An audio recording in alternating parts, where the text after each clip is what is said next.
Hello, আমি doctor Siladitya মিশ্র, paediatrics child specialist. এখন present জলপাইগুড়িতে মেরিনা টাচ নার্সিং হোমে প্র্যাকটিস করি। আজকে আপনাদেরকে একটা ভ্যাকসিন রিলেটেড বা টিকাকরণ রিলেটেড একটা আপডেট আমি দিতে চাই। অনেক মারাই জিজ্ঞেস করে থাকে যে বাচ্চাদের কি কি ভ্যাকসিন দেওয়া প্রয়োজন। তো ফার্স্টে বাচ্চা জন্মানোর পরে জন্মের সময় বাচ্চাকে 3টে ভ্যাকসিন দেওয়া হয়। একটা বিসিজি, একটা oral polio virus vaccine OPV vaccine, আর একটা হেপাটাইটিস বি বার্থ ডোজ। এই 3টে জন্মের পরে 6 সপ্তাহের মাথাতে বা 45 দিনের পরে বাচ্চাকে পেন্টাভ্যালেন্ট ভ্যাকসিন দেওয়া হয়, যার মধ্যে ডিপিটি থাকে, যার মধ্যে হেমোফিলাস ইনফ্লুয়েঞ্জা বি থাকে, আর যার মধ্যে হেপাটাইটিস বি থাকে। এছাড়া বাচ্চাকে পিসিভি দেওয়া হয় আর বাচ্চাকে রোটাভাইরাস ভ্যাকসিন দেওয়া হয়। সেম 6 সপ্তাহের পর 10 সপ্তাহতে সেই পেন্টাভ্যালেন্ট ভ্যাকসিন দেওয়া হয়, তার সঙ্গে একটা রোটাভাইরাস ভ্যাকসিন দেওয়া হয়। আবার 14 সপ্তাহের মাথাতে পেন্টাভ্যালেন্ট ভ্যাকসিন দেওয়া হয়, তার সঙ্গে রোটাভাইরাস ভ্যাকসিন দেওয়া হয়, আর পিসিভি আরেকটা ভ্যাকসিন দেওয়া হয়। এছাড়া তারপরে সরকারি শিডিউলে ডাইরেক্ট 9 মাসের মাথাতে মিজলসের ভ্যাকসিন, তার সঙ্গে জাপানিজ এনসেফ্যালাইটিস আর ভিটামিন এ তেলটা দেওয়া হয়। কিন্তু এর মাঝে মারা কমপ্লেন করে যে বাচ্চাদের প্রচুর সর্দি কাশি হচ্ছে, জ্বর জ্বালা এগুলো হচ্ছে, বা বাচ্চাদের পেট খারাপ হচ্ছে। এই সমস্যাগুলো একটা থেকে যায়। তো তার জন্য মাঝে 3টে ভ্যাকসিন আমরা রেকমেন্ড করি। কি কি?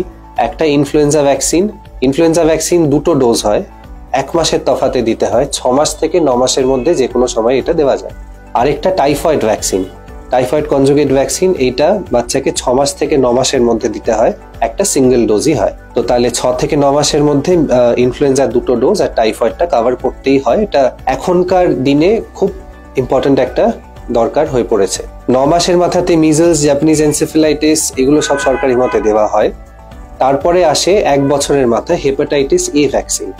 হেপাটাইটিস এ ভ্যাকসিনটা মেনলি বাচ্চাদের পরে জন্ডিস অ্যারাইজ করে বা বাচ্চাদের পেটে ইনফেকশন থেকে অনেক ক্রিটিক্যাল কিছু হতে পারে হেপাটাইটিস এর জন্য, লিভার ফেলিয়ারের দিকেও যেতে পারে। তার জন্য ইম্পর্টেন্ট হচ্ছে hepatitis A vaccine. Hepatitis A vaccine একটা ডোজ দেওয়া হয় হচ্ছে 1 বছর বয়সে, আর ঠিক তার 6 মাস পরে 18 মাস বয়সে ওইটার একটা বুস্টার ডোজ দেওয়া হয়। তাহলে এটা গেল হেপাটাইটিস এ। 15 মাস বয়সে দেওয়া হয় ভ্যারিসেলা বা চিকেন পক্স ভ্যাকসিন। ভ্যারিসেলা বা chicken pox vaccine as the name suggest, এটা চিকেন পক্স এর জন্যই প্রিভেন্টিভ কাজ করে। তো এইটা একটা ডোজ দেওয়ার তার 3 মাস পর থেকে যে কোনো একটা বুস্টার নেওয়া যায়। আমরা সাজেস্ট করি 18 মাস বয়সে এটার আরেকটা বুস্টার নিয়ে নিতে। তো এইটা সরকারি মত ছাড়া এই ভ্যাকসিনস গুলো এক্সট্রা নেওয়াটা আমার মতে অনিবার্য।